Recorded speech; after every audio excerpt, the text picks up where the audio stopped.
In this short video, I'd like to explain to you how I see the relationship between classical, colloquial, and standard Arabic. As a background, I used to learn Arabic in my university years quite a long time ago, and at that time I learned classical Arabic practically.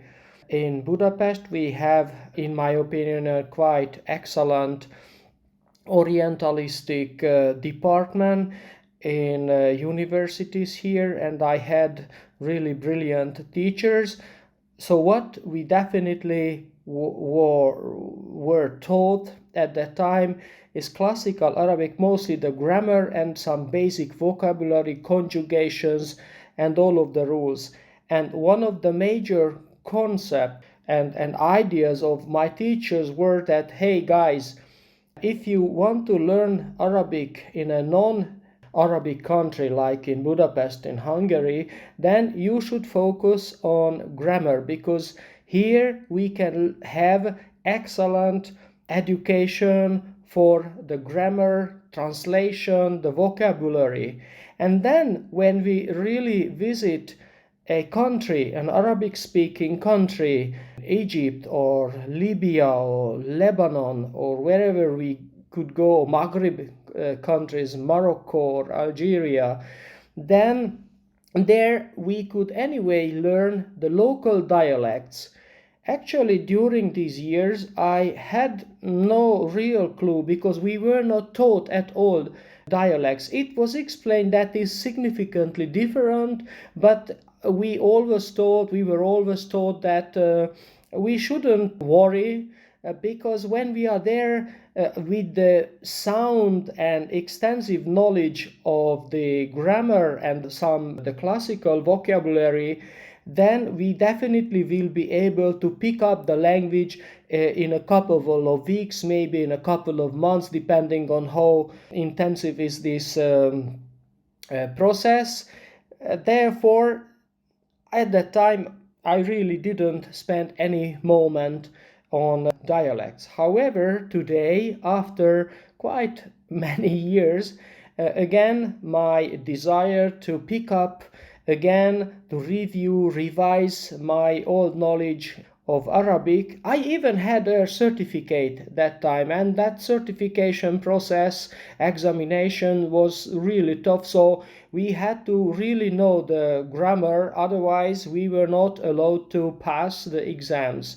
So I had the certificate. So in my opinion, my classical Arabic grammar background is quite okay-ish to pick up the colloquials.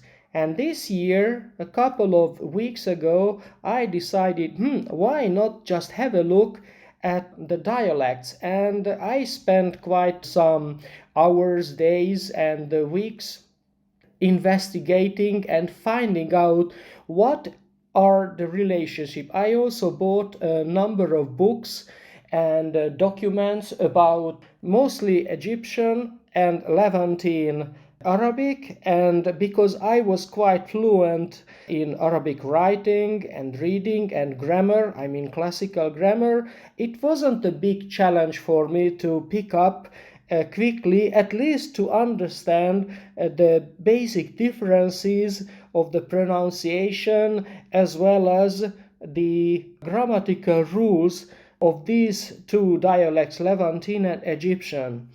And I also watched a number of YouTube videos from excellent Arabic sources, and where these local, native Egyptian and Levantine speakers or content providers, they had really brilliant and entertaining channels. However, some of them, I think most of them, don't really get the real idea of what is modern standard Arabic vs classical Arabic and Levantine and Egyptian Arabic. So here is then my understanding today, how I see the relationship of these languages. So first, of course, there was the classical Arabic. This is the language of the Quran or the early Arabic poetry, which, let's say, belong to the big era for the Arabic, where the Arabic caliphs and the whole Arabic world conquered practically half of the universe. I mean, at that time, the known universe. And then the whole Arabic world was expanded significantly. And this was the period of the 7th till 19th century, so practically a very rapid transition, a very rapid emergence from nowhere into the heights of where this Arabic world became quite quickly. And that was the time of the classical Arabic. However, during this conquest, the Arabic conqueror, let's say so, brought their language, and then the language was mixed together with the Syrian, that was the Levantine Arab, or the Egyptian, the Coptic, and the Berberic, or later in the Maghreb for other local people. And the majority of the population were not originally Arabic speaking. However, they took over the Arabic language and Islam, of course, the religion. However, the language was mixed together, and that was the time when Levantine, Egyptian, and Maghrebian, and other, and Iraqi, and Gulf or whatever dialects started to emerge. However, the root for all of them were the classical Arabic. So that's very important. So actually it was the dialects that were originally developed from or along with classical. So classical Arabic were always used in the religious ceremonies, so it was part of the educated Arabic people, so they were always to understand, to read the Quran and the poetry, so everything. So that's why in my diagram, as you can see here, the classical Arabic still today exists in mosques or in everyday talk. And what is important during this period, that was the speech of the everyday language of the people, and also the language of the folklore, the tales, the proverbs, and the songs, of course, because that was the language, these dialects, Levantine, Egyptian, Maghrebian, Moroccan or Algerian or whatever. And then this is not coming from the top of my head. I had a look at the Wikipedia, and there when I looked at the emergence and birth of the modern standard Arabic notion, the idea, it was explained that the whole story started with Napoleon. So Napoleon, when just think about that was the period of the revolution when the people took over, and then that was the emergence of nationalism. So the whole French Revolution was everything that let's use our national languages. And Napoleon brought new ideas with their 3 years of campaign. It was absolutely devastating. It was very big and heavy impact on Egypt, and because Egypt was the most important country, it used to be and still is the most important Arabic country culturally and in every sense, so therefore the importance was there. And then soon afterwards the first Arabic magazines or newspapers was written, and then Al-Ahram was published on 1875, and then later rapidly all. However, these newspapers, they wanted something, a language which was also not only meant for the local people, for Levantine Egyptian, but it was meant for the whole pan-Arabic nation, because that's, just remember, that was the time when all of the nations realized that they are nation. That was the time of the nationalism in a positive sense. Every people, including Arabic, they wanted to find their identity. And for the Arabic people, that was of course the dialect, that was completely fine. However, they also had the classical Arabic. Actually, no one talked the classical Arabic that time other than in religious situations. So therefore, and then this classical Arabic honestly is a tricky and not an easy language, even not easy for Egyptian people and Levantine people, because the dialects somehow went a different route. I wouldn't say that Levantine and Egyptian is a lot simpler than the classical Arabic, but in a number of sense they are much more practical. Let's say, for example, the pronunciation rules, the phonetic rules in Levantine and Egyptian are brutally complex. So because that was really a development effort. So this didn't exist in classical Arabic. So if you learn how to read the letters and the only three vowels, a, e, and u, then you can read any Arabic text where these vowels are also marked. However, this is not the case with the dialects. They have really complex rules for elisions, lengthening of the sounds, and omissions of the vowels, the contraction. So that's really a challenge when you start learning. So just be prepared when you start learning a dialect. The grammar is simpler in a sense, but the phonetic rules are a lot more complex. And simpler the grammar in a sense, but they develop their own solutions. For example, in classical Arabic, the present tense there is only one present tense. In Levantine Egyptian, there are a number of these present tense with these prefixes, and instead of using the s, sa, s, and saufa for the future, they invented our system. So actually you have to spend quite a hefty time on learning all these new grammatical rules, and together with these phonetical complications, they are not easy even, but in a sense they can be regarded simpler. And when the modern standard Arabic was invented, so these guys were really brilliant. So what they wanted, that they wanted to create a language which brings a number of features from the dialects, Levantine, Egyptian, or whatever. And what is still common in every dialect, that the final nunation, which is called in classical Arabic, is not used at all. So in classical Arabic we use three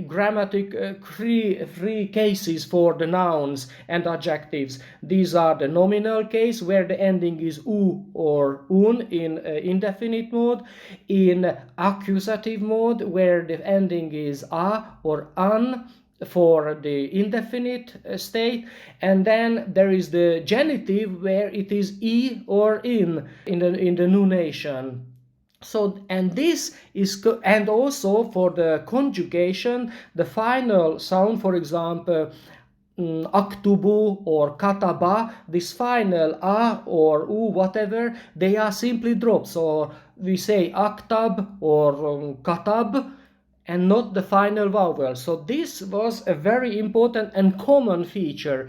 And modern standard Arabic designers, let's call them designers, brought this idea, this concept from the dialects, the spoken language of Arabic, because it was so common. Every dialect doesn't use at all this final vowel.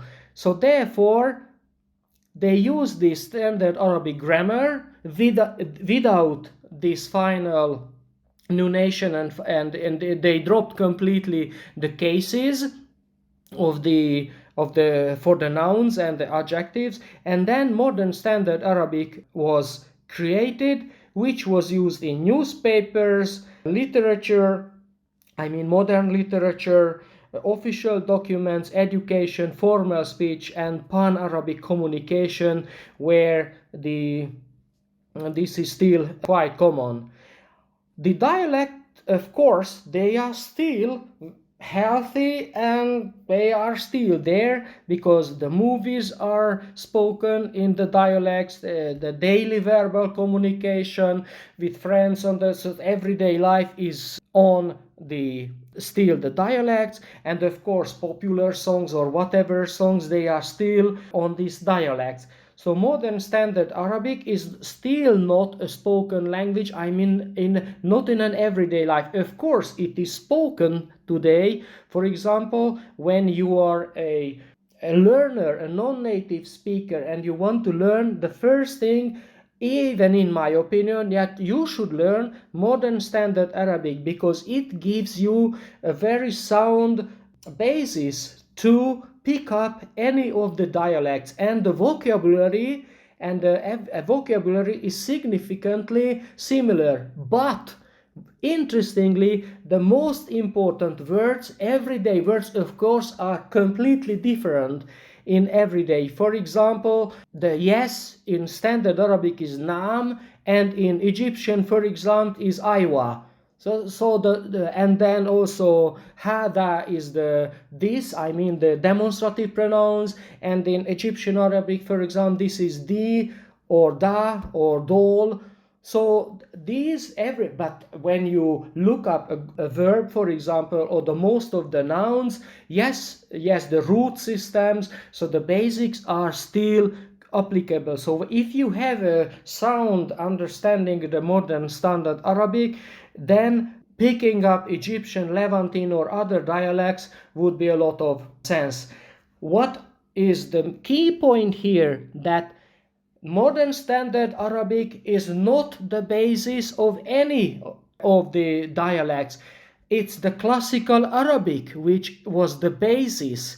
The modern standard Arabic, on the contrary, used a number of elements, features, grammatical features from the colloquial spoken languages. So that was the brilliant idea. So what is, you should learn the modern standard Arabic is the last piece in this puzzle, and then this is really an artificial language, and that you should keep in mind, that if you really want to communicate with Arabic people, you cannot avoid learning a dialect, especially if you want to live in an Arabic country. However, if you don't want to live in an Arabic country, you are just interested in reading newspapers or just a sporadic communication, most and all Arabic educated people, they definitely can speak modern standard Arabic in a way. And this is another observation, that when a native Arabic speaker try to speak to you modern standard Arabic, definitely he or she is going to mix in his or her own dialect into that speech. So don't be upset, or don't teach these guys that, hey, in modern standard Arabic, this is not the way you should say. Just live with that. So especially, that's why, again, a very important point, if you speak to an Egyptian person who is talking to you in standard Arabic, just keep in mind that in some of his or her pronunciation and the using of the grammar or the pronunciation is not exactly as it is defined in the modern standard Arabic way of expressing.